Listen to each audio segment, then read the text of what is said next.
சாரதா சொன்ன அந்த செய்தியை கேட்டதும் சுமதிக்கு சந்தோஷத்திற்கு பதிலாக அதிர்ச்சிதான் ஏற்பட்டது என்றுதான் சொல்ல வேண்டும். ஏய், என்னடி சொல்ற? அப்ப உன்னோட லட்சியம் கணவன்லாம் என்னாச்சு? சுமதி, போதுமா, மீதிய லஞ்ச் இன்டர்வியூவில் பேசிக்கலாம். காலங்காத்தால இதை பற்றி பேசினா நான் ரொம்பவே மனசு சோர்வடைஞ்சிடுவேன்.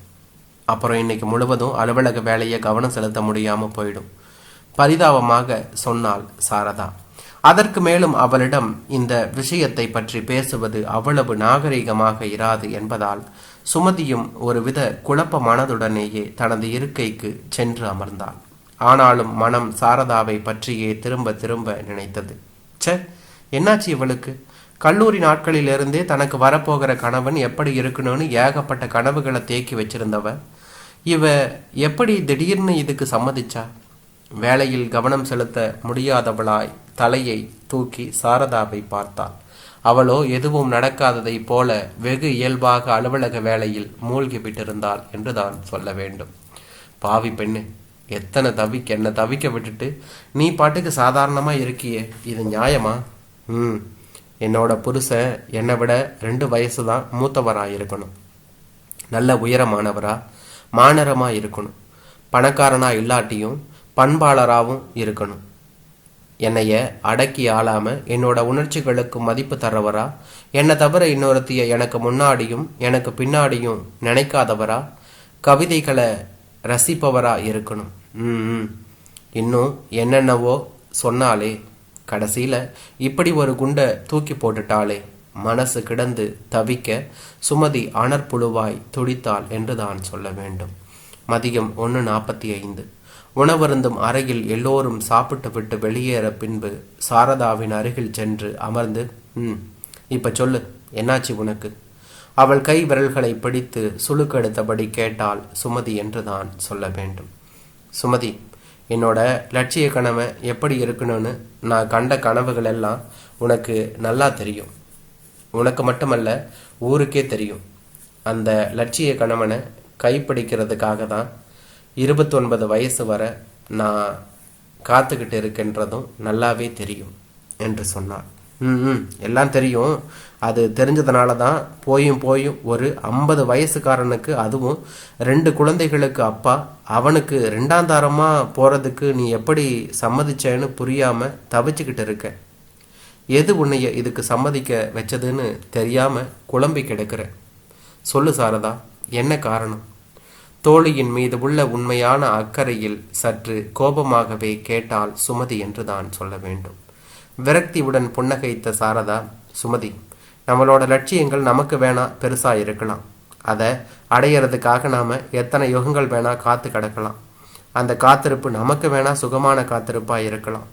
ஆனா அதுவே நம்ம சார்ந்தவர்களுக்கெல்லாம் சுமையான எரிச்சல் மூட்டுகிற காத்திருப்பாய் தோணும் பட்சத்தில் நாம் நம்மோட லட்சியங்களை விடாம தோல்ல தூக்கி வச்சுக்கிட்டு இருந்தா நம்மோட உறவுகளே நம்ம ஒதுக்கிடுற ஒரு நிலைமை வந்துடும்.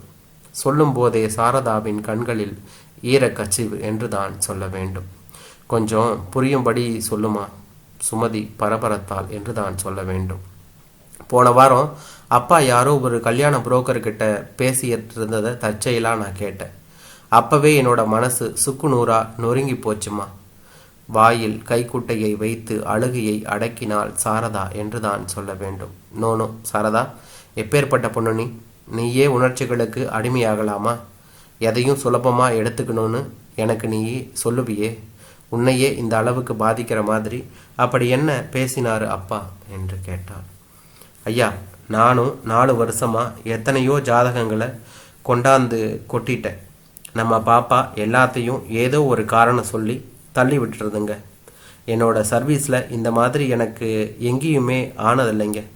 பொண்ணுக்கு கல்யாணத்தில் இஷ்டமில்லை போல இருக்கு. புரோக்கர் தன் ஆற்றாமையை சாரதாவின் தந்தையிடம் கொட்ட, என்ன பண்ணுறது குருசாமி, இந்த நீ சொல்கிற மாதிரி தான் எல்லாத்தையும் ஏதோ ஒரு குறை சொல்லி ஒதுக்கிடுது. மனசில் பெரிய ரம்பன்னு நினப்பு, கிட்டத்தட்ட பாதி கிளவி ஆயிடுச்சு. பொட்ட பிள்ளைய என்ன சொல்லி திட்ட முடியும் என்று சொன்னார். அதுக்கு தான் நான் ஒரு ஐடியா வச்சிருக்கேன் என்று சொன்னான். என்னையா ஐடியா? என்று கேட்க, பேசாம சின்னவளுக்கு முதல்ல கல்யாணத்தை பண்ணி போடலாம் என்று அவன் சொன்னான். யாரு, சரோஜாவுக்கா? ஆமாங்க என்று புரோக்கரும் சொன்னான். அட போயா, பெரியவளை வீட்டில் விட்டுட்டு சின்னவளுக்கு எப்படியா பண்ண முடியும்? தங்கச்சிக்காரி புருஷனோட வளம் வர்றதை பார்த்தாவது பெரியவளுக்கு அந்த ஆசை வராதா? சொல்லிவிட்டு அசிங்கமாய் சிரித்தான் அந்த புரோக்கர் என்றுதான் சொல்ல வேண்டும். கேட்டுக்கொண்டிருந்த சாரதாவுக்கு பற்றி கொண்டு வந்தது என்றுதான் சொல்ல வேண்டும். தொடர்ந்து புரோக்கரின் வசிய வார்த்தைகள் சாரதாவின் தந்தை மனசை கலைத்துவிட, சரிப்பா, பெருசு கடந்துட்டு போகுது, சின்னவளுக்கு பாரு, முடிச்சிடலாம் என்று சொன்னான். என்னதான் இருந்தாலும் உங்க அப்பா ஒரு மூணாம் மனுஷங்கிட்ட சொந்த மகளை பத்தி இப்படி தரக்குறைவா பேசி இருக்க கூடாதுதான். கோபமாக சொன்ன சுமதியை சாந்தப்படுத்திய சாரதா, அது கூட எனக்கு அவ்வளவு பெருசா பாதிக்கல சுமதி. என் தங்கச்சி சரோஜா அன்னைக்கு யாரோ அவ தோழிக்கிட்ட ஃபோன்ல சொல்றா, எப்படியோ கலா எங்க அப்பா அக்கா ஜாதகத்தை தூக்கி கடாச்சிட்டு என்னோட ஜாதகத்தை கையில எடுத்துட்டார். இப்பதான் எனக்கு கொஞ்சம் நிம்மதியா இருக்கு. இவ வேற குறுக்க இருந்துக்கிட்டு லைன் கிளியர் பண்ண மாட்டேங்குதேன்னு நொந்து போய் கிடந்தேன். நல்ல வேலை தப்பிச்சேன். என்னது, அவளுக்கு எப்ப கல்யாணமா? அதை பத்தி எனக்கு என்னடி கவலை? இப்படியே 50 வயசு வரையிலும் வர்ற ஜாதகத்தையெல்லாம் தூக்கி எறிஞ்சுக்கிட்டே இருப்பா. பாரு, கடைசியில 60வது வயசுல 60ஆம் கல்யாணத்துக்கு பதிலா முதல் கல்யாணம் பண்ணுவா.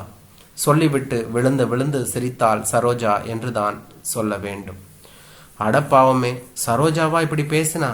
அன்னைக்கு என்னமோ எங்க அக்கா லட்சியவாதி, அவளோட லட்சிய கனவு கிடைக்கிற வரைக்கும் நான் எத்தனை வருஷமானாலும் காத்துக்கிட்டு இருப்பேன்னு சொன்னாலே. சுமதி அங்கலாய்த்தாள் என்றுதான் சொல்ல வேண்டும். எல்லாம் வெளி வேஷம் சுமதி, உள்ளுக்குள்ளார ஒன்றும் வெளியில ஒன்றும் வச்சுக்கிட்டு நாடகத்தனமா வாழ்ற இந்த மனுஷ ஜென்மங்களுக்கு என்னோட லட்சியமெல்லாம் புரியாது சுமதி. அதான் வெறுத்துட்டேன். என்னோட லட்சியங்களை எனக்கு வேணா பெருசா இருக்கலாம், அதே மற்றவங்களுக்கு ஒரு சுமையா தடையா மாறும்போது நான் எதுக்கு அந்த வீணா போன லட்சியங்களை மதிக்கணும்? உறவுகளுக்கு பகையா வேண்டாதவளா இருக்கணும். அதனால தான் என்னை நானே தேத்திக்கிட்டு சராசரி பொண்ணா மாத்திக்கிட்டேன் என்று சொன்னாள். என்ன சாரதா, அதுக்காக 50 வயசுக்காரனுக்கு இந்த சமுதாய சூழலும் பொருளாதார சூழலும் என்னைக்கு மாறுமோ அப்பதான் லட்சிய பெண்களின் கனவுகளும் லட்சியங்களும் மதிக்கப்படும். அது வரைக்கும் எல்லோரும் சராசரியா இருக்கிறத தவிர வேறு வழி இல்லை என்று சொன்னாள். சொல்லிவிட்டு விருட்டனை எழுந்து வாஷ் பேஷனுக்கு சென்று கை கழுவ ஆரம்பித்தாள் சாரதா. கைகளை மட்டுமல்ல, லட்சிய கணவன் கனவுகளையும் சேர்த்து என்றாள்.